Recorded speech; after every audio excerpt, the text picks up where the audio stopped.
US à propager la parole de Dieu à travers le monde. Point. Samedi 16 mars 2024. Parler à Dieu en 5 minutes. Description de la vidéo. 3. Merveille. 4. Divers miracles. D. Et distribution du Saint-Esprit selon sa volonté. 1. Que distribue le Saint-Esprit. 2. Ses dons. 3. Ses fruits. 4. Sa présence. Conclusion. Prenons soin de notre salut, notre plus grand trésor. Devenez membre de la chaîne et AIDEZNOUS à propager la parole de Dieu dans le monde entier. Samedi 16 mars 2024. Si vous croyez en la puissance de Dieu. Commentaire 11. 11. Ne jugez pas, afin de ne pas être jugé. Résumé. Quand Jésus a vu la situation religieuse de son époque, il a vu que juger les autres était devenu un gros problème. Les pharisiens et les scribes critiquaient le peuple, se croyant exempts de péché. Ils n'ont pas tardé à juger ceux qui ne se conformaient pas à ces règles. Par Major Gerardo Balmori. Major Gerardo Balmori. L'armée du salut. Ne jugez pas, de peur que vous ne soyez jugés. Matthieu 7, 1-6. Introduction. Lorsque Jésus vit la situation religieuse de son époque, il vit que juger les autres était devenu un gros problème. Les pharisiens et les scribes critiquaient le peuple, se croyant exempts de péché.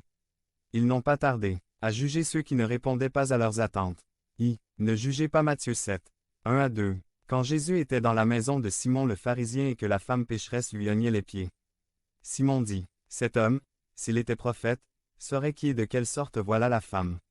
C'est son tour, car elle est pécheresse. Luc 7, 39. Les pharisiens, dans leur arrogance bien pensante, avaient créé une classe spéciale de personnes appelées pécheurs, comme si eux-mêmes ne l'étaient pas. Chaque fois qu'il y a un jugement, nous le faisons uniquement sur la base de ce que nous avons vu et parfois.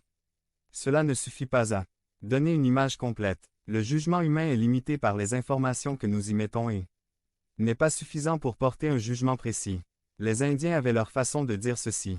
Ne jugez pas un homme avant d'avoir parcouru 1,5 kilomètre dans ses mocassins. Jéhovah ne regarde pas ce que l'homme regarde, car l'homme regarde ce qu'il a sous les yeux, mais le Seigneur regarde au cœur. 1 Samuel 16, 7, 2. Cherchez la paille dans l'œil. Matthieu 7, 3-5. Il y a un autre problème avec la prétendue honnêteté du pharisien.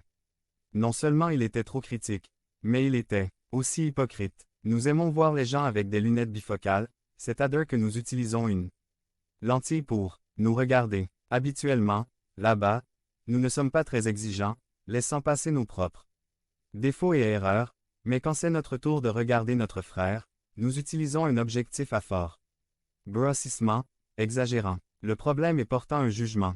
C'est cette hypocrisie que Jésus a dénoncée. Dans la parabole de Luc 18, le pharisien regarde le haut de ses lunettes à double